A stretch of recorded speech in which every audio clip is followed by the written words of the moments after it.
Teenmar మల్లన్నను suspend చేయడాన్ని మేము తీవ్రంగా ఖండిస్తూ ఉన్నాం.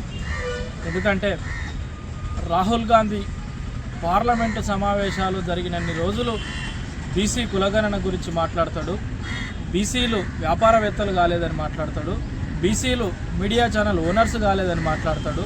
ఎక్కడ కూడా బీసీల ప్రాతినిధ్యం లేదని ఎన్నో సందర్భాల్లో మాట్లాడింది మనం అందరం చర్చా వేదికల ద్వారా కావచ్చు, టీవీ ఛానల్లో కావచ్చు, పత్రికల ద్వారా కూడా చూస్తూనే ఉన్నాం. మరి ఈరోజు తెలంగాణలో బీసీ వాదం అని ఎత్తుకొని బీసీల గురించి మాట్లాడుతున్న పోరాడుతున్న తీన్మార్ మల్లన్నను సస్పెండ్ చేయడం మేము తీవ్రంగా ఖండిస్తూ తీన్మార్ మల్లన్న గారిని రాహుల్ గాంధీ కాపాడాలని కూడా కోరుతున్నాం. ఎందుకంటే మొన్న అంజన్ కుమార్ యాదవ్ గారి స్టేట్మెంట్ కూడా చూసాం. నన్ను పీసీసీ ప్రెసిడెంట్ కాకుండా ఇక్కడున్న ఆధిపత్య కులాల వాళ్ళే అడ్డుకున్నారని చెప్తా ఉన్నారు. ఈరోజు కాంగ్రెస్ పార్టీలో బీసీలను అడుగడుగున అవమానిస్తున్న సంఘటన నిరంతరం జరుగుతున్న బీసీలు ఇంకా కాంగ్రెస్ పార్టీలోనే ఉంటూ వాళ్ళ కోసమే పనిచేస్తున్నారు.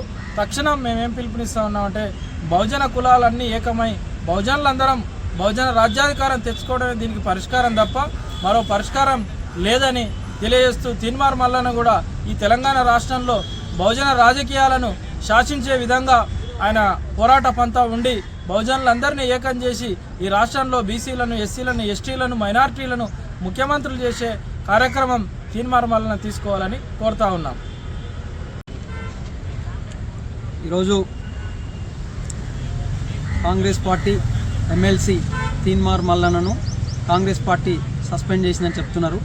కాబట్టి దాదాపుగా ఒక నెల రోజుల కింద ఒక మహాసభ బీసీల కోసం, ఎస్సీల కోసం, ఎస్టీల కోసం, మైనార్టీల కోసం, బహుజన రాజకీయం కోసం, బహుజన కులాల్లో ఎమ్మెల్యేలు, ఎంపీలు రావడం కోసం ఒక తీన్మార్ మల్లన్న సామాజిక దృక్పథంతో ఒక ఎమ్మెల్సీగా ఉండి కూడా ఒక పార్టీలో ఉండి ఆయన సామాజిక సేవ చేస్తున్న క్రమంలో కాంగ్రెస్ పార్టీకి జీర్ణించుకోలేక వారి యొక్క ఆలోచన విధానాన్ని, వారి యొక్క ఉద్యమ విధానాన్ని, అదేవిధంగా బహుజన కులాలకు రాజాధికారం రాకుండా చేయడానికి వీరు ఏ విధంగా అయితే ముందుకెళ్తున్నారన్న ఉద్దేశంతోన వాళ్ళని ఎట్టి పరిస్థితుల్లో ఇలాంటి వాయిస్ బహుజన కులాలకు రాకుండా చేసిన ఘనత కాంగ్రెస్ పార్టీ.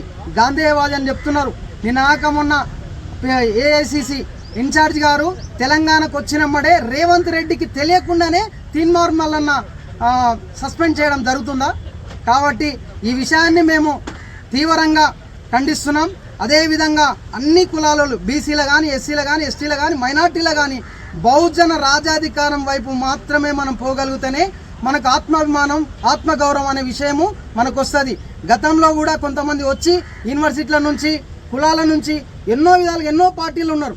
మనం అక్కడ నుండి అవమానపడే బదులు మనంతలకు మనకు సొంత కాళ్ళపైన మనం నిలబడితేనే మనం బహుజన రాజాధికారం తెచ్చుకోగలుగుతాం, మన ఆత్మాభిమానంతో ఉండగలుగుతాం అనే విషయాన్ని కూడా మేము తెలియజేస్తున్నాం. కాబట్టి ఈ విషయం తీన్మార్ మల్లన్న ఈ సమాజానికి ఎన్నో కష్టాలు వచ్చి ఇబ్బంది వచ్చినా కూడా ఈ రోజుకు తెలంగాణ రాష్ట్రంలో తెలంగాణ వచ్చి కేటీఆర్, కేసీఆర్, కవిత బతికిండ్రు. వాళ్ళు ఎన్నో వేల కోట్లుగా వాళ్ళు ఈరోజు ఈ రాష్ట్రాన్ని దోపిడీ చేసిరు. అదేవిధంగా బహుజన కులాలు ఏకమై రాజాధికార దిశ వెళ్ళాలి.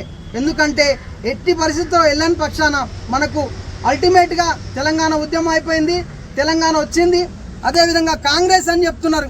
కాంగ్రెస్ పార్టీ ఎప్పటికైనా మనల్ని ద్రోహం చేస్తారనే విషయం పసిగట్టాలి. బాబాసాహెబ్ అంబేద్కర్ని అవమానపరిచింది. కాబట్టి అవమానపడే పార్టీల్లో మనం వద్దు. టీఆర్ఎస్ కానీ, బీజేపీ కానీ, కాంగ్రెస్ కానీ అవి మనకి కావు. కాబట్టి తీన్మార్ మల్లన్నకు మేము మద్దతుగా చెప్తున్నాం. మీ రాక కోసం, మీ ఆలోచన కోసం, బహుజన పూలే అంబేద్కర్ విధానం కోసం, కాన్సీరామ్ విధానాల కోసం మేము ఎల్లవేళలుగా మీకు తోడుగా ఉంటాం, మిమ్మల్ని కాపాడుకుంటామని చెప్తున్నాం. కాబట్టి ఎట్టి పరిస్థితుల్లో నిన్న మొన్న ఎట్టే జానయ్య గారు కూడా దాదాపు అన్ని పార్టీలు ఇబ్బంది పెట్టినాయి. ఈ పార్టీలు ఎప్పటికైనా మనల్ని ఆత్మాభిమానంతో ఉండనియవు. మన సొంత కాళ్ళతోన మనం ఎమ్మెల్యేలు, ఎంపీలు అవుదాం. ఆ విషయాన్ని తెలియజేస్తూ తీన్మార్ మల్లన్నకు మద్దతు తెలుపుకుంటూ జై భీమ్, జై భారత్.